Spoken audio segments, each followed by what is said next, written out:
Hello folks, it's Chris in Arena Recording Studio with another quick video tutorial for you. Today I'm going to be talking about these things, microphones, and how you would set them up in the studio. Now over the years I've kind of learned to find my own sort of sweet spots and tips and tricks for these kinds of things, but these are just a few fundamental little tips that can hopefully get you in the ballpark of where you need to be pretty quickly. One of the first things that you've got to look at, I think, is the height of the microphone. Now, when I set this up, when I visually look at the singer, the talent in my vocal booth, I actually pull the microphone so that it's actually just about there, the top of the microphone, actually level with their bottom lip. So hopefully that makes a little bit of sense. Now, the reason why I do that is I then get the opportunity to be able to just tilt the microphone down if I want more of a resonance vocal, residence vocal, well, one of those as well, a resonance vocal, or if I want more of a head voice, I've got the opportunity to just tilt it up, but I still keep the capsule lined with the bottom lip. And for me, that always kind of helps with sibilance and one or two other things as well. Always use a pop shield when you're working with a microphone. This is a condenser microphone, even with the dynamic, and I have recorded some vocalists with dynamic microphones like the Shure SM7Bs or even an SM57. I've used those over the years to great effect. But again, I always use a pop shield in between. It takes those plosives away, okay?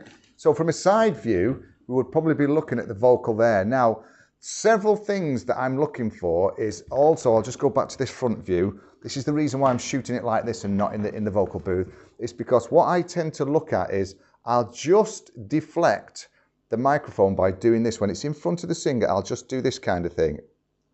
A very slight turn away.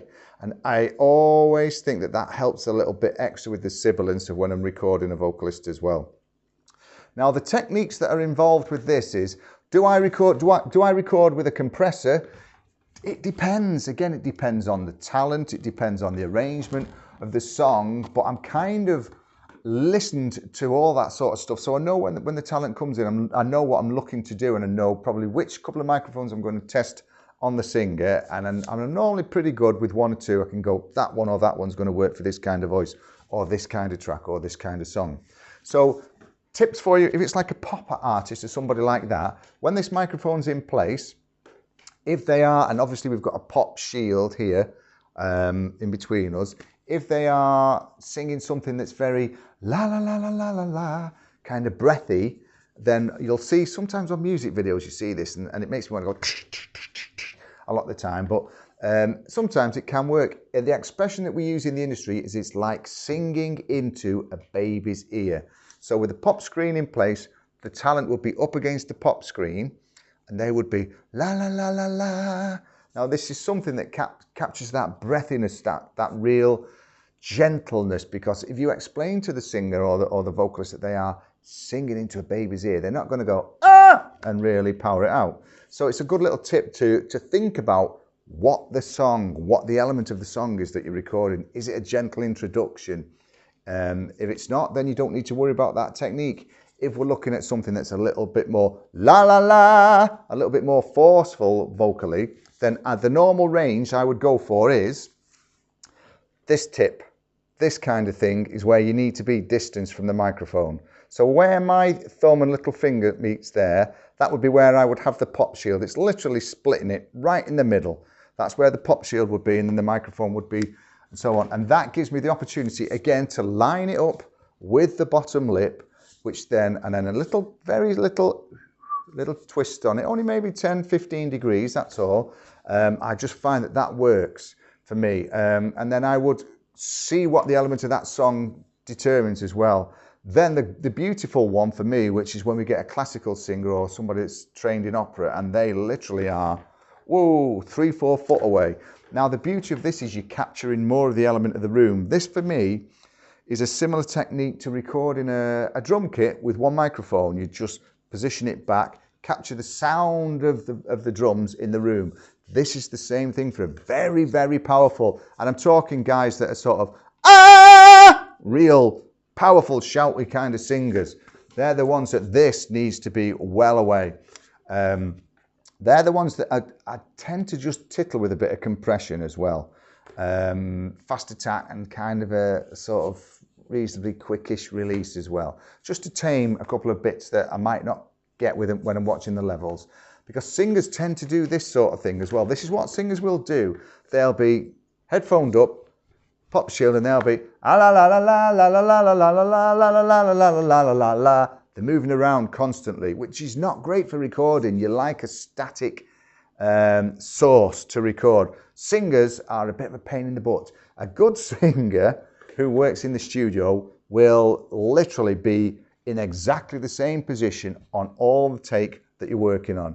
Now, another tip as well, that if you've got a song that starts with a very gentle, poppy kind of breathy sound, record all those bits, get several takes, then reposition, and then do the louder bits, and then even reposition again to do the big, powerful ad-libs or all those kinds of things. So don't just think that one microphone position is going to do the whole track. You know, you have to utilize this as much as utilizing the singer and the talent that you're working with as well. So a few little tips there that I constantly set up for. Now, all these tips are great, but the big downside to something like this is you have to know what the end result is that you're aiming for. What do you want? A powerful vocal? Do you want? So this is determined by the arrangement of the song, the lyrics of the song.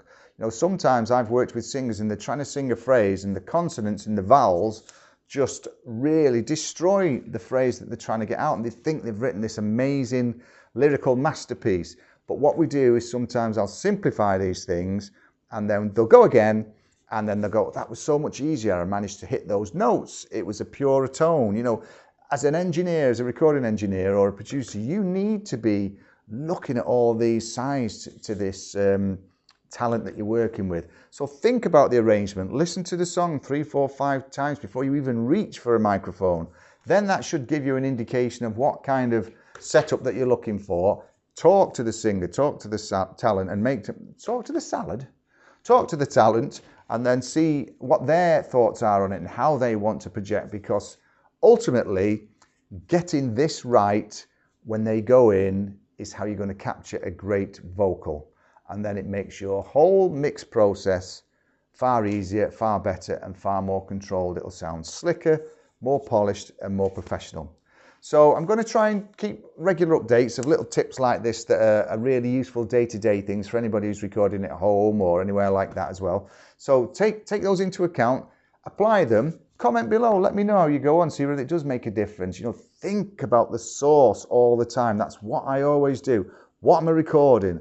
Do I need stereo mics? Nah, if I can get away with it, I won't ever stereo mic anything. It just creates minuscule phase issues to massive phase issues depending on what you're trying to work on. So for me, I'll always keep things simple with a mono mic setup on most things, and see what you create.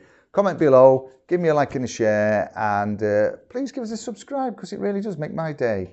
And if there's anything that you need to know, ask me in the comments, and if I know, I'll do a video and I will help you as much as I can. If I don't know what the answer is, I'll find out. What's made me smile to myself there is I'm actually holding this microphone as though I'm talking into it. It's not even plugged in. Thanks for watching. See you soon. Stay safe. 1, 2, 1, 2.